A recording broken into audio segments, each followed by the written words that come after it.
Tick Big, a one go-to platform for all professionals, freelancers, students, brands and institutions. Rewrite your limits. Sign up now. விழாவின் நாயகன் அப்படின்னு பார்த்தா overall Aadhav அர்ஜுனை தான் நான் சொல்லுவேன். உங்களுக்கு ஒரு ஸ்கூப் சொல்லணுன்னா அநேகமாக ஆதவ் அர்ஜுன் விசிகாவிலிருந்து வெளியேற்றப்படுவார். உங்களால் நாங்கள் வந்தோன்னு சொன்னால் எங்களாலேயும் தான் நீங்கள் வந்தீங்க, இந்த மாதிரி தான் பேசிட்டு இருந்தார். இன்றைக்கி ஓப்பனாக மன்னராட்சி ஒழியணுன்றார். அது அவர் முடித்த உடனே இவர் உடனே வந்துட்டார் பேசுறதுக்கு. ஆனால் 4 மணி நேரம் தான் பேசினார். ரொம்ப பெருசாக பேசுவார்னு பார்த்தா பேசலை. டேரிங்காக இன்றைக்கும் அதே மாதிரி தான் அடித்தார். அதாவது யாரையும் மதிக்காத இருமா போட 200 திருமாவளவன் வர முடியாத நிர்பந்தம் இருக்குது. அவங்க நிர்பந்தம் உருவாக்கணுன்றதை ஓப்பனாக அடிக்கிறாரு. விழா பற்றி திடீர்னு ஒரு தகவல் ஒரு பத்திரிகையில் வருது. இன்னைக்கு கூட ஒரு அறிக்கையில் சொல்லியிருக்காரு. ஒரு விஷயத்தை வெளியில் ஒரு பத்திரிகை போடுறதே ஐயோ பத்திரிகை தர்மத்தை மீறினா என்ன நியாயம்? திருமாவளவன் அவர்களுடைய மனசு முழுக்க இங்கே தான் இருக்கும், இந்த விழாவில் தான் இருக்கும் அப்படின்னு சொல்லி சொன்னதை நீங்கள் எப்படி பார்க்குறீங்க? அது ஒரு சபை நாகரிகம் அப்படின்றது தான். திருமாவளவன் மனசு முழுசாக இருக்குன்னா காலையும் அறிக்கை அப்படி விடுறாரு. இன்னொன்று, நீங்கள் இந்த கூட்டணிலேயே சாஸ்வதமாக இருப்பீங்கன்னு யார் உத்தரவாதம் தர முடியும்? நாளைக்கு 3 சீட்டு தான் தருவான்னு சொன்னால் இருப்பீங்களா? நீங்கள் இவங்களுக்காக தான் கட்சி ஆரம்பிச்சிங்களா? திமுக தான் கூட்டணியில் இருக்கிறதுக்காக கட்சி ஆரம்பிச்சிங்களா? 1000 பிரச்சனை இருக்குது. இன்றைக்கி சொல்கிறீங்க விஜய் பைபிளை கையில் வச்சதுனால நான் போகலான்றது. ராஜ்நாத் சிங்கை கூப்பிட்டப்போ அவங்களை கூப்பிட்டு கேட்டாங்களா? விழுப்புரம் எம்பி ரவிக்குமாருங்க விசிக்காங்க. இந்த விழுப்புரம், கடலூர், இந்த சிதம்பரம், இதை ஒட்டி திருவண்ணாமலை, இதெல்லாம் நீங்கள் வெயிட்டாக இருக்கிற ஏரியாக்கள் தானே, வட மாவட்டங்கள், பாதிக்கப்பட்ட பட்டியலின மக்கள் தானே. என்ன பண்ணீங்க? அரசு 2000 ரூபா கொடுத்தது 10,000 சொன்னீங்களா? இல்லாட்டி பேருக்கு போயிட்டு வந்தாங்க, ஒரு நாள் போயிட்டு இப்படி பார்த்துட்டு கொஞ்சம் பேருக்கு நிவாரண உதவி கொடுத்துட்டு நீங்கள் பிறந்த நாள் கொண்டாட வந்துட்டாங்க. அதுக்கு ஏதாவது கண்டிச்சாரா? எதுவுமே. அவருடைய நோக்கம் எல்லாம் இதுதான். ஐயோ புக்கு நடத்துகிறாங்களே, அது நடத்துகிறாங்களே, அது ஒரு 3வது அறிக்கை விட்டுருப்பாரா? சார், இன்னைக்கு திமுகவுக்கு எதிராக உருவாகி இருக்கும் விஜய், ஆதவ் அர்ஜுன், இவங்க 2 பேரோட இதை, அவங்களோட விஷயம், அவங்களோட ஸ்ட்ராட்டஜி எப்படி பார்க்குறீங்க? சார் வணக்கம். சார் வணக்கம். சார், அதாவது முன்னாள் நீதிபதி சந்துரு அவர்கள் சொன்ன மாதிரியே திருவிழா போல் நடந்த ஒரு புத்தக வெளியீட்டு விழா, எல்லாருக்குமான தலைவர் அம்பேத்கர்ன்ற புத்தக வெளியீட்டு விழா கிட்டத்தட்ட ஒரு திருவிழா மாதிரியே நடத்தி முடிச்சிருக்காங்க. முக்கியமானவர்கள் பங்கேற்றிருந்தார்கள். விஜய் அவர்கள், ஆதவ் அர்ஜுனன் அவர்கள், ஜஸ்டிஸ் சந்துரு சார் அவர்கள், அம்பேத்கருடைய பேரன் அவர்கள், இந்த மாதிரி முக்கியமானவர்கள் நிறைய பேர் அதில் பங்கேற்றிருந்தாங்க. ஸோ எப்படி பார்க்குறீங்க சார் இந்த விழாவை? அது ரொம்ப ஆர்கனைஸ்டாக பக்காவாக நடந்த விழா. பார்த்தீங்கன்னா நான் பெரும்பாலும் எல்லாமே யங்ஸ்டர்ஸ், இவங்க ரசிகர்கள் கூட்டம், ப்ளஸ் பத்திரிகையாளர்கள், பொது வாழ்க்கையில் இருக்கிறவங்க எல்லாம் ரொம்ப நல்லா கரெக்டாக ஒரு ஆர்கனைஸ்டாக பண்ணாங்க. விழாவையும் கொஞ்சம் லேட்டாக ஆரம்பிச்சிட்டாங்க, இருந்தாலும் எப்படி பண்ணுமோ பண்ணாங்க. அதில் பார்த்திங்கன்னா அந்த வேங்கை வயலில் பாதிக்கப்பட்டவங்க, நாங்குநேரியில் பாதிக்கப்பட்ட அந்த மாணவன், இவங்களெல்லாம் கூப்பிட்டு கௌரவிச்சு விஜய் கையால் சால்வை போற்றி அந்த புத்தகத்தை கொடுத்தாங்க. அதை பற்றி பேசுனாங்க. அப்போ அந்த மாதிரி விஷயங்கள்லாம் ஒரு நல்ல ஒரு இதுவாக இருந்தது. விழா ரொம்ப பக்காவாக ஒரு அம்பேத்கருடைய பேரன் வந்திருந்தார். அவர் மூலிமா அந்த புத்தகத்தை இவர் வெளியிட்டார் விஜய். ஒவ்வொருத்தரும் எல்லாருக்குமே கொடுத்து பண்ணாங்க. விழா நல்லா போச்சு. விழாவின் நாயகன் அப்படின்னு பார்த்தா ஓவரால் ஆதவ் அர்ஜுனை தான் நான் சொல்லுவேன். விகடனுடைய எம்டி சீனிவாசன் பேசுனதும் நல்லா பேசினார். அவரே அரசியல் பேசினார். அதனால் அவர் தான் ஆரம்பிச்சு வச்சார். அதுக்கு பிறகு தான் அப்படியே இவர் ஆதவ் அர்ஜுன் பேசுறதுல சூடு பிடிக்க ஆரம்பிச்சது. உங்களுக்கு ஒரு ஸ்கூப் சொல்லணுன்னா அநேகமாக ஆதவ் அர்ஜுன் விசிகாவிலிருந்து வெளியேற்றப்படுவார். சார், ஆனால் லைக் ப்ரீவியஸாகவே பார்த்தீங்கன்னா ஆதவ் அர்ஜுனன் அந்த ஆட்சியிலையும் அதிகாரத்தையும் பங்கு வேணும் அப்படின்றது ரொம்ப நாளாகவே ஆதவ் அர்ஜுனன் பேசிக்கிட்டு தான் இருக்காரு. இந்த விழாவிலையுமே ரொம்ப அழுத்தமாக பதிவு பண்ணியிருந்தார். பட் ப்ரீவியஸாக நடந்தப்பயுமே ஒரு நிறையா சர்ச்சைகள் ஏற்பட்டுச்சு, அவரை தூக்குவாங்கன்னாங்க. ஆனால் அந்த மாதிரி எதுவுமே திரும்ப அவர்கள் செய்யவில்லை. இப்போ எப்படி நீங்கள் பார்க்குறீங்க? இந்த இடத்துல எப்படி நீங்கள் சொல்கிறீங்க? அது எப்படி வச்சுக்கணுன்னா, அக்டோபர் 27க்கு முன், அக்டோபர் 27க்கு பின் அப்படி வச்சுக்கலாம். ஆதவ் அர்ஜுன் பேசினார். அந்த மது ஒழிப்பு மாநாடுக்கு முன்னாடி பேட்டி கொடுத்தாரு. ஆட்சியில் பங்கு வேணும்னாரு. அதெல்லாம் பேசும்பொழுது இவங்க கட்சியில் இருக்கிற ஸ்போக்ஸ் பர்சன்ஸ்லேருந்து எல்லாருமே அப்படியே குதிக்க ஆரம்பித்தாங்க. திருமாவளவன் மட்டும் ஆதவ் அர்ஜுனுக்கு சப்போர்ட் பண்ணார். அது ஒரு ப்ரீமெச்சூர் பேச்சு அப்படின்னாரு. நானும் பேசுகிறது அவர் பேசுகிறதும் ஒன்று தான், துணி தான் வேறு அப்படின்னா அந்த அளவுக்கு சப்போர்ட் பண்ணார். பெரிய அளவில் அதில் திருமாவளவனுக்கு மரியாதை கிடைச்சிது. அந்த மது ஒழிப்பு மாநாட்டிலையும் பார்த்தா திருமாவளவனுக்கு ஈக்குவலாக ஆதவ் அர்ஜுனுக்கு பெரிய அளவில் ஒரு இது இருந்தது, சப்போர்ட் இருந்தது. திருமாவளவனும் மது ஒழிப்பு மாநாடுக்கு முன்னாடி அதிமுக வரலாம், தவேக வரலாம்லாம் சொல்லியிருந்தார். மாநாடு முடிந்த பிறகு விஜய் மாநாட்டுக்கு முன்னாடி தம்பி இளவல் விஜய் அரசியலுக்கு வரணும், மாநாடு நல்லபடியாக நடக்கணும்லாம் பேசினார். மாநாட்டில் விஜய் பேச மாட்டார், ரொம்ப பெருசாக பேச மாட்டார்ன்ற மாதிரி எதிர்பார்த்தாங்க. அவர் விஜய் வச்சு செஞ்சு விட்டு அதில் டேரிங்காக டிஎம்கேலாம் அட்டாக் பண்ண பிறகு தான் பிரச்சனை ஆரம்பித்தது. இவருக்கு நெருக்கடி அதிகமாக கொடுக்க ஆரம்பிச்சிட்டாரு திருமாவளவனுக்கு. அப்போ என்ன ஆயிடுச்சுன்னா, திருமாவளவன் வந்து எப்போவுமே அந்த மாதிரி பேசாத திருமாவளவன் இது ஒரு இன்னொரு ஷூட்டிங் அப்படின்னு பேசுகிற அளவுக்கு போச்சு. இது ஒரு பார்ட். இதற்கு பிறகு அப்போ இருந்த ஆதவ அர்ஜுனுக்கு வேறு. அதற்கு பிறகு இந்த 6ஆம் தேதி விழா பற்றி திடீர்னு ஒரு தகவல் ஒரு பத்திரிகையில் வருது. இன்னைக்கு கூட ஒரு அறிக்கையில் சொல்லியிருக்காரு. ஒரு விஷயத்தை வெளியில் ஒரு பத்திரிக்கை போடுறதே ஐயோ பத்திரிகை தர்மத்தை மீறினா என்ன நியாயம் வருது. ஏன்னா அவங்க ஸ்பூப் நியூஸ் சொல்லுவாங்கல்ல, ஒரு நியூஸ் வருது 2 பேரும் ஒரே மேடையில் வராங்கன்னா சொல்ல வேண்டியது பத்திரிகை. இது அப்படி சொல்லும் போது யாராக இருந்தாலும் இப்போ நான் என்கிட்ட ஒரு கட்டுரை எழுத சொல்கிறாங்க அப்படின்னா இந்த மாதிரிலாம் அந்த மாதிரிலாம் கலந்துக்கிறாங்க 2 பேர் 2 துருவங்கள் அவங்க வந்து கலந்துக்கிறாங்கன்னா இந்த பொதுக்கூட்ட மேடையில் ஒரு அரசியல் மாற்றம் வர்றதுக்கும் வாய்ப்பு இருக்குது. இப்படி தான் நான் எழுதுவேன், அதான் என் வேலை. அதை எழுதுனதே தப்பு அப்படின்லாம் பேசுகிறாரு. இன்றைக்கி அறிக்கை விட்ருக்காருன்னு வச்சுக்கோங்களேன். அந்த தேதி வந்ததில் ஒன்று இவர் பதறி அடிச்சுட்டு பிரச்சனை மேலேருந்து என்ன நெருக்கடி வந்துச்சா தெரில. நான் அந்த கூட்டத்துக்கு அதுக்கு தண்ணியில் விளக்கெல்லாம் பெருசாக கொடுத்தாரு தெரியுமா. நான் வந்து முதல்ல கொடுத்தும் பொழுது இவர் மட்டும் தான் வரதா இருந்தது, அப்புறம் ராகுல் காந்தி வரதா இருந்தது, அப்புறம் முதல்வர் வரதான் டேட் இதாச்சு. கடைசியில் தான் விஜய் வராருன்னு சொன்னாங்க, முதல்வர் இல்லைன்னாங்க. அப்புறம் அதில் கூட ஒரு தெளிவாக சொல்லலை, நான் கலந்துக்குவேன். ஏன்னா மேலேருந்து அவருக்கு நெருக்கடி வரல. கொஞ்சம் போக போக நெருக்கடி ஜாஸ்தியானோன்னா இது ஒரு விவாத பொருளாக மாற ஆரம்பித்தோன்னா நான் அதை கலந்துக்கலன்றதை அவர் சொல்லவே இல்லை. அழைப்புதல் வெளியே வரும்போது இவர் இல்லை அப்படின்னு தெரியுது. அதுக்கும் இன்றைக்கி என்ன சொல்கிறாரு, நான் வரலன்னு தான் சொன்னேன், உடனே விகடன் நிர்வாகம் என் பேரை எடுத்துட்டாங்க. நீங்கள் வரலன்னு சொன்னால் எடுக்க தானே செய்வாங்க. விஜய் போதும் திரும்ப தேவையில்லை அப்படின்னு தேவையில்லை அப்படின்னு. அப்புறம் விஜய் அரசியல் பேசக்கூடாதுன்னு நான் சொன்னேன், அதையும் அவர்கள் ஏற்றுக்கொண்டார்கள். நீங்கள் பங்கேற்கிற கூட்டத்தில் அவரும் ஒரு விருந்தினர், அவர் ஒரு கட்சிக்கு தலைவர், அவர் என்ன பேசணும்னு இவர் தீர்மானிக்கிறார். இதுவே ஒரு ஜனநாயகம் இல்லை. ஆனால் அதை வெளிப்படையாக தன்னுடைய அறிக்கையில் சொல்கிறாரு. அப்போ இந்த மாதிரி சிச்சுவேஷனில் இந்த கூட்ட ஏற்பாட்டாளர் ஆதவ அர்ஜுன் அப்படின்றப்போ ஆதவ அர்ஜுனுக்கு எதிராக திரும்ப தான் பேசலே தவிர வெளிப்படையாக வன்னியரசுலேருந்து மற்ற அவங்களுடைய கட்சி தலைவர்கள் எல்லாருமே ஆதவ அர்ஜுனுக்கு எதிராக இன்றைக்கி நேற்றுலாம் அறிக்கைகள் விடுறதெல்லாம் பார்த்தோம். அப்படிப்பட்ட சூழ்நிலையில் தான் திருமாவளவன் அன்னைக்கு ஆதவ அர்ஜுனை ஆதரிச்சது வேறு, இன்றைக்கி பண்ணுறது வேறு. அதனால் ஆதவ அர்ஜுன் இன்றைக்கி பேசுனதை வச்சு திருமாவளவன் வேறு முடிவு எடுக்கலாம். குறிப்பாக வந்து மன்னராட்சி கேள்வி கேட்டால் சங்கின்றாங்க, சினிமாவை அட்டாக் பண்ணுறாரு. அதுக்கப்புறம் வந்து வேங்கவேல் சம்பவத்தை பற்றி பேசுகிறாரு. அதாவது ஒரு கான்ஸ்டபிள் நினச்சா முடியுன்ற மாதிரி தெளிவாக எக்ஸ்பிளைன் பண்ணுறாரு. ரொம்ப டேரிங்காக பேசுகிறாரு சார். இப்போ நீங்கள் பார்த்தீங்கன்னா இந்த இன்விடேஷன்லேயே வந்து விடுதலை சிறுத்தைகள் கட்சியின் துணை பொதுச் செயலாளர்னு போடலை, வாய்ஸ் ஆஃப் காமன்ற கம்பெனியோட சிஇஓன்னு தான் போட்டிருக்காங்க. ஆனால் ஸ்டில் அவர் வந்து கட்சியில் இருக்கார், துணை பொதுச் செயலாளராக இருக்கார். ஒரு அந்த ஆளுங்கட்சியோட கூட்டணியில் தான் இவங்களும் இருக்காங்க. அப்படி இருக்கும்போது இவ்வளோ டேரிங்காக பேசுகிறாருன்னா எப்படி பேசுகிறாரு, அவரோட நோக்கம் என்ன, பின்னாடி யார் இருக்கா? அவர் ஆரம்பத்துலேருந்தே திமுக கூட்டணிக்கு எதிராக தான் பேசிகிட்டு இருக்காரு. அவர் கொஞ்சம் லைட்டாக பேச ஆரம்பித்தோன்னா அவரை பேட்டி எடுக்கிறவங்களும் அவர் அதை நோக்கி தான் இழுத்தாங்க. அவரும் அதை ஓப்பனாக சொல்லிகிட்டு இருக்காரு. ஆனால் அதை வந்து இன்றைக்கி மாதிரி பேசலை. அன்றைக்கி வந்து தன் கட்சி நிலைப்பாட்டிலேருந்து என் கூட்டணி ஆட்சியில் பங்கு கொடுத்தா என்ன தப்பு இருக்குது, 30 வருஷமாக இருக்கிறவர் ஏன் ஆகக்கூடாது, நேற்று வந்தவங்க சினிமாவில் நடிச்சுட்டு இப்படி வந்தவங்க இது துணை முதல்வர் ஆகும்போது ஏன் இவர் ஆகக்கூடாது, ஆட்சியில் பங்குன்றது என்ன தப்பான விஷயமா, எங்களால் தான் உங்களால் நாங்கள் வந்தோன்னு சொன்னால் எங்களாலேயும் தான் நீங்கள் வந்தீங்க, இந்த மாதிரி தான் பேசிகிட்டு இருந்தார். இன்றைக்கி ஓப்பனாக மன்னராட்சி ஒழியணுன்றார். வாரிசு ஆட்சி தான் இங்கே இருக்குன்றது தான் அதோடைய அர்த்தம்.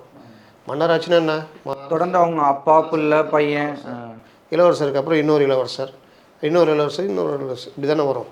அதை டைரெக்டாக சொல்கிறாரு. அதனால் மதிக்க தெரியாத பாதுகாப்பை உறுதி செய்ய இயலாத, அதாவது கூட்டணின்றதை வந்து அவர் விசிகா தவேகாவுடன் அப்படின்ற மாதிரி லைட்டாக பேசுகிறாரு. அதுக்கான வாய்ப்புகள் ரொம்ப கம்மி. ஒருவேளை திருமாவளவன் வேறு எதாவது நினச்சிருந்தார், இன்றைக்கி வேணாம் அந்த டைமில் முடிவெடுத்து நினச்சிருந்தாருன்னா வாய்ப்பு இருக்குது. ஆனால் அப்படி வாய்ப்பும் நாளைக்கு நாளன்னைக்கு அரசியலில் தெரிய ஆரம்பிச்சிடும். எனக்கு தெரிஞ்சு உடனடியாக கமிட்டி கூடி அவர்கிட்ட ஒரு விளக்கன்ற பேரில் கேட்டு சஸ்பெண்டுன்ற மாதிரி கொண்டு போவாங்க. சஸ்பெண்டு இந்த மாதிரிலாம் போனாலே அது கிட்டத்தட்ட நீக்கன்ற மாதிரி தான், அது நீக்கத்தை நோக்கி நடக்கும்னு நினைக்கிறேன். இந்த நிகழ்ச்சி இந்த அளவுக்கு நடக்கிறதுக்கு ஒரு விகடன் குழுமம் எந்த அளவுக்கு காரணமோ அதே அளவுக்கு ஆதவ் அர்ஜுனாவும் ஒரு முக்கியமான காரணம் தான் எல்லாருமே சொல்கிறாங்க. அது உண்மையும் கூட. ஆனால் அதனால அதை சார்ந்து இன்னொரு சில கேள்வி என்ன வருதுன்னா, பிஜேபி ஆதவ் அர்ஜுனனுக்கு இந்த அசைன்மெண்ட்டை கொடுத்துருக்காங்க அப்படின்னு சொல்லி ஒரு சில செய்திகளையும் நம்மளால் பார்க்க முடியுதுல்ல. நீங்கள் அதை எப்படி பார்க்குறீங்க? அதான் அவரே சொல்லிட்டார், உங்களை எதிர்த்தா சங்கி. நீங்கள் அதாவது மத்தியில் என்ன பண்ணுறாங்களோ அதான் இங்கே பண்ணுவாங்க. அங்கே நீங்கள் எதிர்த்து பேசுனீங்கன்னா பாகிஸ்தான் பண்ணுவாங்க, பாகிஸ்தான் ஆதரவாளர்னுவாங்க, ஏதாவது ஒன்று சொல்லுவாங்க. இங்கே அதே மாதிரி நீங்கள் எதிர்த்தீங்கன்னா பிஜேபியுடைய B team, Vijay BJP B team, Seeman பிஜேபியுடைய பி டீமு, இப்போ ஆதவ் பேசினான்னா அவர் பி டீமு, நாளைக்கு திருமாவளவன் பேசினான்னா அவர் பி டீமு. ஏன்னா இவங்க மட்டும்தான் பிஜேபியை தடுக்கிறதுக்காக அவதாரம் எடுத்து வந்திருக்காங்க. ஆனால் ராஜ்நாத் சிங்கை கூப்பிட்டு கூட்டம் நடத்துவாங்க. அண்ணாமலையை பூஸ்ட் பண்ணி அதிமுக ஒன்றும் இல்லாமல் பண்ணோன்னா அண்ணாமலையை பூஸ்ட் பண்ணி பிஜேபி 9 சீட்டு ஜெயிக்கிறதுக்கு இவங்களே எல்லா சகல வசதிகளும் செஞ்சு கொடுப்பாங்க. ஆனால் பிஜேபி உள்ளே வந்துடும்னு இவங்களே சொல்லுவாங்க. ஆனால் மற்றவங்க யாராவது எதிர்த்து பேசுனா அவங்கள வந்து சங்கின்றுவாங்க. கூட்டணி கட்சியில் ஏதாவது கேட்டால் பாஜக உள்ளே வந்துடும், நம்ம அதனால தான் இதெல்லாம் பேசக்கூடாது. பாலம் அடிச்சுட்டு போயிடுச்சப்பா, பாலம் அடிச்சுட்டு போயிடுச்சுன்னு பேசினா பாஜக உள்ளே வந்துடும், அதெல்லாம் பேசக்கூடாது. வெள்ளத்தில் இப்படி ஆயிருக்குது, 3 மாவட்டம் கடுமையாக பாதிக்கப்பட்டிருக்கேன், அமைச்சர்கள் இங்கே பிறந்த நாள் கொண்டாடிட்டு இருக்காங்கன்னா பாஜக உள்ளே வந்துடுங்க, அதெல்லாம் பேசக்கூடாது. இப்படி தானே போகுது. அதனால் பாஜக உள்ளே வந்துடும்னு ஒரு பார்ட்டி தோழமை கட்சிகள் எதிர்த்து நின்று பேசுனா சங்கி. அதான் அவர் தான் சொல்கிறாரு, சங்கின்னுவீங்க, அர்பன் நக்சல்னுவீங்க, மாவோயிஸ்ட்னுவீங்க, என்ன வேணால் சொல்லிட்டு போங்கன்றாரு. இதுதான் நடக்கும். ஓகேங்க சார். ஸோ ஆதவ் அர்ஜுனர் பேசினதை பற்றி நிறைய விஷயங்களோட ஷேர் பண்ணீங்க, களத்தில் இருந்தே பார்த்துருப்பீங்க. ஸோ நிறைய விஷயங்களோட ஷேர் பண்ணீங்க. அடுத்து விஜய் அவர்கள் பேசினதை எப்படி சார் பார்க்குறீங்க? விஜய் வந்து நான் ரொம்ப எதிர்பார்த்தேன், கிட்டத்தட்ட ஒரு அரை மணி நேரம் 3/4 மணி நேரம் பேசுவார்னு. எல்லாரும் பேசி நேரம் ஆயிடுச்சு, 8:30 அவர் ஆரம்பிக்கும் போது. சரி சந்துரு கூட முன்னாள் நீதிபதி சந்துரு கூட நான் ஒரு 5 நிமிஷம் பேசுகிறேன்னு ஒரு 10 நிமிஷம் பேசினார். அவரும் கொஞ்சம் ஸ்பீடாக தான் முடித்தார். அவர் முடித்த உடனே இவர் உடனே வந்துட்டார் பேசுகிறதுக்கு. ஆனால் 1/4 மணி நேரம் தான் பேசினார். ரொம்ப பெருசாக பேசுவார்னு பார்த்தா பேசலை. ஆனால் அவர் சொல்கிறது டேரிங்காக இன்றைக்கும் அதே மாதிரி தான் அடித்தார். மழை வெள்ளத்தில் போய் ஃபோட்டோ ஷூட் நடத்துகிறத கிண்டல் அடித்தார். நிவாரணன்ற பேரில் தண்ணியில் நின்று ஃபோட்டோ ஷூட் பண்ணுறது சம்பிரதாயமாக இருக்குது, நல்லா இல்லை அப்படின்னு. உணர்வுபூர்வமாக நான் இருப்பேன் அப்படின்னு சொன்னார். அதுக்கப்புறம் வந்து அம்பேத்கர் இன்றைக்கி இருந்திருந்தா இந்த கவர்மெண்ட்டை எப்படி பார்ப்பார், வெக்கப்படுவார். வேங்கை வயல் பிரச்சனையை இவரும் எடுத்து பேசிவிட்டு அம்பேத்கர் வெக்கப்படுவார், இதை பார்த்துட்டு என்ன எப்படி இருக்குது அப்படின்னு சொல்லிட்டு அப்படின்னு. ரெண்டாவது அவர் இன்றைக்கி குறிப்பிட்டு ரொம்ப அழுத்தமாக சொன்னது, பெண் குழந்தைகளுக்கு பாதுகாப்பு இல்லை, பெண்களுக்கு பாதுகாப்பு இல்லை, பாதுகாப்பற்ற ஒரு சட்டம் ஒழுங்கு சரியில்லாத ஒரு சூழ்நிலை இருக்குது இன்றைக்கி அப்படின்றது. அடிப்படை வசதிகள் கூட செஞ்சு கொடுக்காத ஒரு கவர்மெண்ட் இருக்குது. அப்போ மாற்றம் வரணும். அப்போ அடிப்படை வசதிகள் மக்களை நேசிக்கிற ஒரு கவர்மெண்ட் வரணும். அந்த கவர்மெண்ட்டுன்னு நிறுத்திட்டார். ஒரே கற்று அரங்கமே தாவேகான்னு ஒரே சவுண்டு. கொஞ்ச நேரம் நிறுத்திட்டு மறுபடியும் அப்புறம் பேச ஆரம்பித்தார். அதனால் இன்றைக்கி பூஸ்ட் பண்ணுற வேலைலாம் நல்லா நடந்தது. கூட்டணி கணக்கு பற்றி ஒன்று சொன்னார். அதாவது யாரையும் மதிக்காத இருமாப்போட 200 இருமாப்புடன் 200 அப்படின்னு ஒரு கணக்கு வச்சுருக்கீங்க. ஆனால் இந்த மக்கள் விரோத ஆட்சிக்கு ஒரு எச்சரிக்கை சொல்கிறேன். உங்களுடைய இந்த அதாவது உங்கள் சுயநலத்துக்காக பாதுகாத்துக்கிட்டு இருக்கிற இந்த கூட்டணி ஆட்சிக்கு மக்கள் வந்து கணக்கை வந்து 0 ஆக்கிடுவாங்க அப்படின்றாரு. அந்த கணக்கு மக்கள் வந்து மைனஸ் ஆக்கிடுவாங்க. மைனஸ்னால் 200ன்றது சுத்தம் மைனஸ் ஆக்கிடுவாங்கன்ற மாதிரி சொல்கிறாரு. திருமாவளவனை ஃபைனலாக தொடுறாரு. திருமாவளவன் வர முடியாத நிர்பந்தம் இருக்குது, அவங்க நிர்பந்தம் உருவாக்கணுன்றதை ஓப்பனாக அடிக்கிறாரு. அதாவது அம்பேத்கர் விழாவுக்கே திருமாவளவன் அவர்களால வர முடியல. அதாவது அவர் வந்து அம்பேத்கரோட பல விஷயங்களை இங்கே அவர் நிகழ்த்தி காமிச்சிருக்காரு. அவராலேயே அவ்வளோ நேசிக்கிற அவராலேயே வர முடியாத அளவுக்கு அவருக்கு நிர்பந்தம் எங்கேருந்து வருதுன்னு சொல்கிறாரு. இருக்கிறத என்னால் புரிஞ்சிக்க முடியுது, ஆனால் அவர் மனசு இங்கே தான் இருக்கும் அப்படின்றாரு. பெரிய கைத்தட்டு அதுக்கெல்லாம். சார் நீங்கள் என்ன சார் ஃபீல் பண்ணுறீங்க? தொடர்ந்து ஆதவ் அர்ஜுனன் பேசும்போதும் சரி, விஜய் பேசும்போதும் சரி, திருமாவளவன் அவர்களுடைய மனசு முழுக்க இங்கே தான் இருக்கும், இந்த விழாவில் தான் இருக்கும் அப்படின்னு சொல்லி சொன்னதை நீங்கள் எப்படி பார்க்குறீங்க? அது ஒரு சபை நாகரிகம் அப்படின்றது தான். திருமாவளவன் மனசு முழுசாக இருக்கும்னா காலைல ஏன் அறிக்கை அப்படி விட்றாரு? இதை பற்றியே கண்டுக்கூடாதுங்க. உங்களுக்கு பிரச்சனை, உங்கள் அவருக்கு கூட்டணி பிரச்சனை இல்லை, டிஎம்கே பிரச்சனை இல்லை, கட்சிக்குள்ள இருக்கிறவங்க பிரச்சனை. சார் ஆனால் அறிக்கையிலே அவர் என்ன சொல்கிறாரு சார், அதை இதையும் சொல்லிவிட்டு அவர் என்ன சொல்கிறாரு, இன்றைக்கி ஆதவ் அர்ஜுனாவை அந்த விழாவுக்கு போகிறத நாங்கள் தடுக்கலை, இந்த ஒரு விஷயமே ஒரு எக்ஸாம்பிள் தான், திமுக எனக்கு எந்தவித ப்ரெஷரும் கொடுக்கலன்றதுக்கு இந்த ஒரு விஷயமே ஒரு முக்கியமான சான்று அப்படின்னு சொல்கிறாரு ஆதவ் அர்ஜுன். நீங்கள் முதல்ல சொன்ன மாதிரி விசிகா துணை பொதுச் செயலாளராக அந்த விழாவில் ஒரு அழைப்பு கொடுத்து கலந்துக்கிறாரா? கிடையாது. அவருடைய நிறுவன சார்பாக விழா ஏற்பாட்டாளர்களில் அவர் 2 பேரும் விகடனும் அவரை இணைஞ்சு பண்ணுறாங்க. அப்புறம் போக சொல்லணுன்னு அர்த்தம். அது அறிக்கையுடைய சாராம்சமே கிடையாது. அவர் பேசுகிறது நான் அந்த மாதிரி பிரச்சனை, அவர் வன்னியரசு தான் சொல்கிறாரு, இது அரசியல் அச்சாரம், அரசியல் கூட்டணிக்கு அச்சாரம். அவ்வளோ ஏன் பயப்படுறீங்க? அவங்க என்ன வேணால் பேசிட்டோம், என்ன கூட்டணி அச்சாரம் போட்டோம். நீங்கள் உறுதியாக இருந்தீங்கன்னா நீங்கள் இந்த கூட்டணியில் இருக்க போகிறீங்க. இன்னொன்று, நீங்கள் இந்த கூட்டணிலேயே சாஸ்வதமாக இருப்பீங்கன்னு யார் உத்தரவாதம் தர முடியும்? நாளைக்கு 3 சீட்டு தான் தருவேன்னு சொன்னால் இருப்பீங்களா? 6 சீட்டுக்கே நீங்கள் இருக்கிறீங்களா என்னன்னு தெரியாது. நாளைக்கு காங்கிரஸுக்கு 20 சீட்டு தான் தருவோம் அப்படின்னா காங்கிரஸ் இருக்குமா? அப்போ இந்த கூட்டணி சாஸ்வதமாக கூட்டணின்னு எப்படி சொல்ல முடியும்? இப்போவே இடதுசாரிகள் முறுக்கிக்கிட்டு இருக்காங்க. அதனால் இவங்க இந்த மாதிரிலாம் ஒரு இவ்வளோலாம் பயந்து கூட்டணியை மெயின்டைன் பண்ணி, இந்த பாருங்கள், ரொம்ப சிம்பிளாக சொல்கிறேங்க. இன்றைக்கி இவ்வளோ ஒரு அறிக்கை விட்றாருல திருமாவளவன், எந்த கள்ளக்குறிச்சி மக்களுடைய மரணங்களை பார்த்து மனது நொந்து போய் நான் மது ஒழிப்பு மாநாடை நடத்துகிறேன், ஏன் அப்போது நடத்தவில்லை, ஏன் இப்போது நடத்தவில்லை என்று கேட்பவர்களுக்கு நான் சொல்லுகிறேன், கள்ளக்குறிச்சிக்கு நான் போனப்போ அந்த மரணங்களை பார்த்து நான் ரொம்ப மனசு நொந்து அந்த மாநாடுன்றாரு. அந்த கள்ளக்குறிச்சி இதுக்கு ஒரு அருமையான தீர்ப்பை உயர்நீதிமன்றம் சிபிஐ விசாரணைக்கு உத்தரவிட்டது. எல்லாரும் வரவேற்றாங்க. எல்லாரும் என்ன கேட்டுக்கிட்டாங்க? தயவு செய்து சிபிஐ விசாரணை ரத்து மேல்முறையீடு போகாதீங்க. நாங்கள் யாராவது வாய் திறந்தாங்களா? திருமாவளவன் வாய் திறந்தாரா? மேல்முறையீடு செய்ய வேண்டாம் அப்படின்னு சொன்னாரா? எதுவுமே செய்யலை. மேல்முறையீடுக்கு நேற்று போயிட்டாங்களா? செய்தி வந்துச்சா? அதை எதிர்த்து அறிக்கை வந்துடணுமா வேணாமா? நீங்கள் கவர்மெண்ட்டு யாரையா காப்பாற்றுதா? கவர்மெண்ட்டு நான் கரெக்டாக இருக்கும்பா அப்படின்னா சிபிஐ விசாரிச்சா என்ன கெட்டு போகுது? அவங்க என்ன சிபிஐ விசாரிச்சா லேட் ஆகுமா? இவங்க விசாரித்தா சீக்கிரம் முடிஞ்சிடுமா? வேங்கை வயல் சீக்கிரம் முடிஞ்சிச்சா? சாதாரண மேட்ரு. இவங்க ஆட்சிக்கு வந்த புதுசில் வந்தது. இப்போ வரைக்கும் அப்படி தான் இருக்குது. ஒரு குடிநீரில் மனம் கலந்த ஒரு 4 பேரை கண்டுபிடிக்க முடியல. அப்போது இது சிபிஐ விசாரணைக்கு வேணான்னு எதிர்த்து முறையீடு பண்ணுறாங்கன்னா நீங்கள் தானே அதை முதல்ல கண்டிக்கணும். இது தவறு, இது சரியில்லைன்னு பேசணும். இந்த மாதிரி மழை வெள்ளம் யாருடைய மாவட்டம் அதிகம் பாதிக்கப்பட்டது? யாருது? பொன்முடி அவர்களுடைய விழுப்புரம். ஏங்க திமுக விடுங்க, விழுப்புரம் எம்பி யாருங்க? விழுப்புரம் எம்பி ரவிக்குமாருங்க, விசிக்காங்க. அந்த விழுப்புரம், கடலூர், இந்த சிதம்பரம், இதை ஒட்டி திருவண்ணாமலை, இதெல்லாம் நீங்கள் வெயிட்டாக இருக்கிற ஏரியாக்கள் தானே, வட மாவட்டங்கள், பாதிக்கப்பட்ட பட்டியலின மக்கள் தானே. என்ன பண்ணீங்க? அரசு 2000 ரூபா கொடுத்தது 10,000 சொன்னீங்களா? இல்லாட்டி பேருக்கு போயிட்டு வந்தாங்களே, ஒரு நாள் போயிட்டு இப்படி பார்த்துட்டு கொஞ்சம் பேருக்கு நிவாரண உதவி கொடுத்துட்டு பிறந்த நாள் கொண்டாட வந்துட்டாங்களே, அதுக்கு ஏதாவது கண்டிச்சாரா? எதுவுமே.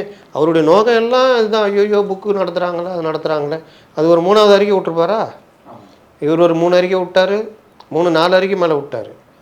வன்னியரசு அறிக்கை விட்றாரு, அவர் அறிக்கை விட்றாரு, இவங்க அறிக்கை விட்றாங்க. நாட்டில் இதுதான் முக்கிய விஷயம். இந்த அப்படி நடந்துச்சு, முடிஞ்சு போச்சு, அவ்வளோதானே. பெரிய என்ன விஜய் எதிர்பார்த்த கூட பேசலையே. விஜய் சாதாரணமாக பேசிட்டு போயிட்டார், அவ்வளோதான். 2 நாளைக்கு வச்சுட்டு உருட்டுவோம், அவ்வளோதான். வேறு என்ன பெரிய மாற்றம்? ஆனால் நீங்கள் பார்த்தீங்கன்னா பல 1000 கோடி ரூபா லாஸ் அந்த 3 மாவட்ட வெள்ளம். 3 இல்லை, கிட்டத்தட்ட 7 மாவட்டம். இவங்க 3-3ன்றாங்க. 7 மாவட்டம். அதற்கு ஏற்பட்ட இழப்பு, ஆடு மாடுகள் சொத்து, தண்ணி திறந்து விட்டது. தண்ணி திறந்து விட்டது ஒரு பெரிய பிரச்சனையாக ஓடிக்கிட்டு இருக்குல்ல. அதை பற்றிலாம் திருமாவளவன் வாய் திறந்தாரா? அப்போது நீங்கள் எதுவுமே சொல்ல மாட்டீங்க. அந்த சாம்சங் தொழிற்சாலை இவங்கெல்லாம் ஒன்றா கூடி தான் போராட்டம் அறிவித்தாங்க. அப்புறம் சிஎம் கூப்பிட்டு நான் பண்ணிக்கிறேன் எல்லாம்னா உடனே இவங்க போய் சிஎம்க்கு அந்த பிரச்சனையை முடிச்சு வச்சு பண்ண மாதிரி நன்றி சொன்னாங்க. இன்னை வரைக்கும் என்ன மாற்றம் வந்திருக்கு? ஒரு சின்ன பிட்டு மாற்றம் கூட வரல. சார் ரீசெண்டாக சிபிஐஎம்மோட தலைவரே வந்து ஒரு மேடையில் என்ன பேசியிருக்காரு, இன்னைக்கு வரைக்கும் எந்த தொழிற்சங்கமும் அங்கே ஆரம்பிக்கல, இதை பார்க்கும்போது எங்களுக்கு வந்து ஆளும் அரசு நிறுவனத்தை சாம்சங் என்னங்க பிரச்சனை, ஒரு நிறுவனங்க அந்த நிறுவனத்தில் வந்து சொத்தை எழுதியாக கேட்குறாங்க. அங்கே இருக்கிற தொழிலாளர்கள் அவங்களுக்கு தொழிற்சங்கம் வச்சுக்கிற உரிமையை கேட்குறாங்க. இது அரசியல் அமைப்பு சட்டத்தில் கொடுக்கப்பட்டிருக்கு. அதை ஒரு கவர்மெண்ட்டு அதுக்கு தலையிட்டு அந்த நிறுவனத்துக்கு ஆதரவாக தானே இருக்காங்க இன்னை வரைக்கும். அப்போ திருமாவளவன் என்ன பண்ணார்? அவர் தலைமையில் தானே எல்லாம் பண்ணாங்க. அதையாவது கேட்டாரா? இப்படி எதுவுமே கிடையாது. இது சும்மா சாதாரணம். இது இல்லாமல் எவ்வளோ நடக்குது. பட்டியலின மாணவி ஒரு சிறுமி கொல்லப்பட்டுச்சு இங்கே சென்னையில், ஒரு சிறுமி பாலியல் பலாத்காரம், எவ்வளோ விஷயம். அந்த கருணாநிதி விஷயத்தில் கூட அவங்க மருமக அந்த பட்டியலின அந்த சிறுமி வேலைக்கு வீட்டு வேலைக்கு வந்த சிறுமியை கூட எத்தனை நாள் பொறுத்து அறிக்கை விட்டார். அவ்வளோ ஏன் அவ்வளோ என்ன பயம்? இதையா அம்பேத்கர் சொல்கிறாரு. அவ்வளோ பெரிய வெள்ளைக்கார கவர்மெண்ட்லேயே அப்புறம் காங்கிரஸ் கவர்மெண்ட்லேயே அவர் எதிர்த்து எப்படி நின்னார் உறுதியாக.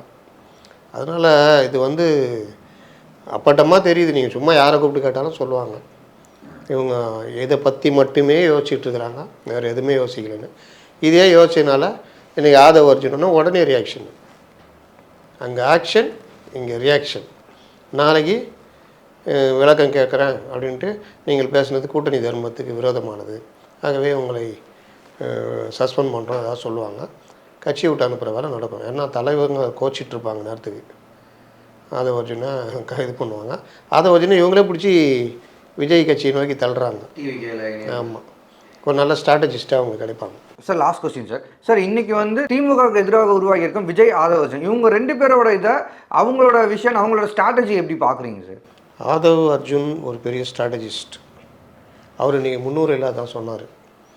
நான் 2016 எலெக்ஷனில் 14 எலெக்ஷனில் ஒர்க் பண்ணேன், 16 ஒர்க் பண்ணேன். 17க்கு பிறகு பிரசாந்த் கிஷோரை நான் தான் கூட்டிகிட்டு வந்தேன். அது ஊருக்கே தெரியும் அவர் எந்த அளவுக்கு கூப்பிட்டு வந்தார், எவ்வளோ உதவி பண்ணாருன்னு. நான் தான் கூட்டிகிட்டு வந்தேன். அந்த ஸ்டில்லாம் காமிச்சாங்க, மாப்பிள்ளையோட நிற்கிறது எல்லாம் நான் தான் கூட்டிகிட்டு வந்தேன். 2021 வரைக்கும் ஒர்க் பண்ணேன், எல்லாம் பண்ணேன். அதுக்கப்புறம் நான் வந்து வெளில வந்துட்டேன். நான் எங்கே ட்ரைனிங் எடுத்துகிட்டு வந்தேன்னு எல்லாருக்கும் தெரியுன்றாரு. எந்த பாசறையோ அந்த பாசறையில் நான் ட்ரைனிங் எடுத்துகிட்டு வந்துட்டேன்றாரு. அப்படிப்பட்ட ஆதவ் அர்ஜுன் திருமாவளவனோட சேர்ந்த பிறகு அவங்க கட்சியுடைய பல ஸ்ட்ராட்டஜிஸிங்க வந்து அப்படியே மாறிச்சு. அந்த பூத் கமிட்டி கூட்டம், ஒரு எழுச்சி கூட்டம்னு ஒன்று நடத்துனாங்க, இந்த மதுவிலக்கு மாநாடு, இது எல்லாமே பெரிய அளவில் நடந்தது. அப்படிப்பட்ட ஒரு மனிதர் பூத் லெவலில் கட்சியை கொண்டு போகணும்னு நினைக்கிறவரை திருமாவளவன் திமுகவை ஆதரிக்கிற, இன்றைக்கி கிடைக்கிற பலன்களை வைத்து ஆதரிக்கிற ஒரு 4-5 எம்எல்ஏக்கள், ஒரு எம்பி, இவங்க பேச்சை கேட்டு நீக்கினார்னா திருமாவளவனுக்கு தான் நஷ்டம். அது அரசியல் இயக்கமாக இருக்கலாம், பேர் இயக்கமாக இருக்கலாம். ஆனால் காலத்தோடு இணைந்து வர்றவங்களை கை கொண்டு போகிறது தான் அடுத்த கட்டத்துக்கு நகர்த்த முடியும். இவர் ஆளு சாணவாசினா பண்ணுவார். எப்படி இருந்தாருன்னு தெரியாது. அவர் பொழுதன்னைக்கும் திமுகவை அமைச்சர்களை முதலமைச்சரை புகழ்ந்து பேசியிருந்தா என்னங்க கட்சி வளரும்? அப்படியே தான் போய்டும் அந்த கட்சி. இவங்களை விட்டு வெளியில் வரவே முடியாது. நான் வெளியவும் வரமாட்டேன் அப்படின்னு என்ன கணக்கு? நீங்கள் இவங்களுக்காக தான் கட்சி ஆரம்பிச்சிங்களா? திமுகவுக்கு தான் கூட்டணியில் இருக்கிறதுக்காக கட்சி ஆரம்பிச்சிங்களா? 1000 பிரச்சனை இருக்குது. இன்றைக்கி சொல்கிறீங்க விஜய் பைபிளை கையில் வச்சுருந்ததுனால நான் போகலான்றீங்க. ராஜ்நாத் சிங்கை கூப்பிட்டப்போ உங்களை கூப்பிட்டு கேட்டாங்களா? ராஜ்நாத் சிங்கை கூப்பிட போகிறோம் அப்படின்னு. சரி, உங்களை கேட்கல, அவங்க கூப்பிட்டாங்க. கையில் பைபிளை கீதையை வச்சுருந்ததுக்கே உங்களை நீங்கள் சனாதனன்னு விஜயை நீங்கள் ஒரு இது பண்ணுறீங்களா? அதற்குரிய முக்கியமான கட்சியே பாஜக தான். அதனுடைய மத்திய அமைச்சரை கூப்பிட்றாங்க. அவசியம் இல்லை, ஆனால் கூப்பிட்றாங்க. பின்னாடி இருக்க அண்ணாமலையை முன்னாடி வான்னு கூப்பிட்றாங்க. அவசியம் இல்லாத கூட்டத்துக்கு அவங்கள கூப்பிட்டு நடத்துகிறாங்க. அது ஒரு மாநில லெவலில் அவங்க சும்மா நடத்திக்க வேண்டிய விழா. இல்லாட்டி இந்தியா கூட்டணி தலைவர்களை கூப்பிட்டு ராகுல் காந்தி கூப்பிட்டு நானே வெளியிட்டா அதுதானே கரெக்டு. எதுக்கு நீங்கள் ராஜ்நாத் சிங் கூப்பிட்டீங்க? அது அவங்க பிரச்சனை. ஏதோ சில உறவுகள் தேவை கூப்பிட்டாங்க. ஆனால் நீங்கள் என்ன பண்ணியிருக்கணும்? இன்றைக்கி கீதையை கையில் வச்சுருக்காரு அப்படின்னு சொல்லிட்டு சும்மா 3 மதங்களை ரெப்ரசன்ட் பண்ணுறதுக்காக குரான், பைபிள், கீதை வாங்கினார். ஒரு மத நல்லிணக்கத்தில் அதுக்கே நீங்கள் பாயாசம் இருந்தீங்கன்னா இன்றைக்கி அது ஒரு இது வந்துச்சு. பாசிசம் இன்னைக்கு இருக்கிற யாரோ ஒருத்தருங்க ஆரம்பித்தாங்க. இவர் விகடன் எம்டி. இன்றைக்கி எல்லா இளைஞர்கள் மத்தியிலையும் பாயாசம் பாசிசம் ரீச் ஆகிடுச்சின்னு. அப்போது அந்த பைபிள் இது கீதையை வச்சதுக்கே அப்படி கோவம்னா ராஜ்நாத் சிங்கை கூப்பிட்டது அந்த கூட்டத்தை புறக்கணிச்சிருக்கணுமே. ஆளூர் ஷானவாஸ்லாம் பொங்கி போய் நான் போக முடியாத தலைவர்னு சொல்லியிருக்கணுமே. நீங்கள் முருகன் விழா நடக்கும்போது இவர் எழுதுறாரு, ட்விட்டரில் போடுறாரு ரவிக்குமார். மறுநாள் கம்முனு அவங்க வேலையை பார்க்க போயிடுறாங்க. இந்து மக்கள் கட்சியை கூப்பிட்டு அர்ஜுன் சம்பத்தை கூப்பிட்டு உட்கார வச்சு விழா நடத்துகிறார். அவர் எந்த இதுவும் கிடையாது, ரெப்ரஸன்டேட்டிவ், கவர்மெண்ட் ரெப்ரஸன்டேட்டிவோ மத்திய அரசுலையோ இதுலையோ கிடையாது. அவர் எந்த அடிப்படையில் கூப்பிட்டீங்கன்னு கேட்கலையே. ஆனால் இங்கே இந்த கேள்விலாம் வருது. அதனால் இது அவருடைய பார்வையில் வர்ற பிரச்சனை, இந்த பயத்தில் வர்ற பிரச்சனை. இது இதாகாது. ஆதவ் அர்ஜுன் இங்கே நீடிக்கிறதுக்கான வாய்ப்புகள் மிக மிக குறைவு. நீங்கள் கேட்ட இன்னொன்று, ஒருவேளை நீக்கப்பட்டால் அதுவே சாதகமாகி நான் தாவேகாவில் இணைகிறேன் அப்படின்னு எப்படி ஆரம்பிக்கிறப்ப ரஜினிகாந்த் இந்த பாட்ஷா படத்தில் ரஜினி பேச போக அப்போ அந்த குண்டு வெடிச்சது ஒரு தடவை, இவர் மணிரத்ன விடான்லாம். அதை பற்றி ரஜினி சட்டம் ஒழுங்கு பற்றி பேச ஜெயலலிதா கோபமாகி விழா ஏற்பாடு பண்ண ஆரம்பிக்கிறப்பன இது அமைச்சர் பதவி பிடுங்கினாங்க. அதுக்கப்புறம் அவர் அப்படியே எம்ஜிஆர் கழகம் ஆரம்பித்து 96 கட்சி ஆரம்பிக்கும் போது அவர் ஒரு பெரிய பார்ட்டாக இருந்தார் ரஜினியை வாய்ஸை கொடுக்க வைக்கிறதில்ல. அப்போது இந்த மாதிரி ஒரு மாற்றத்துக்கு அந்த கூட்டம் அமைஞ்சது. அது மாதிரி இது எனக்காக நீங்கள் விழா நடத்துனீங்க, உங்களை கட்சி விட்டு தூக்கிட்டாங்க, சரி வாங்க அப்படின்னா தாவேகால ஒரு பெரிய மாற்றம் வர்றதுக்கு ஆதவ் அர்ஜுன் காரணமாக அமைவார். இணைந்த கைகள் இணையும், இங்கே பிரியும், அதுதான் நடக்க போகுது. ஓகேங்க சார், நிறைய இன்ட்ரெஸ்டிங்கான விஷயங்களோட ஷேர் பண்ணிங்க. நேரம் ஒதுக்குனதுக்கு நன்றிங்க sir. Tick Big, a one go-to platform for all professionals, freelancers, students, brands and institutions. Rewrite your limits. Sign up now.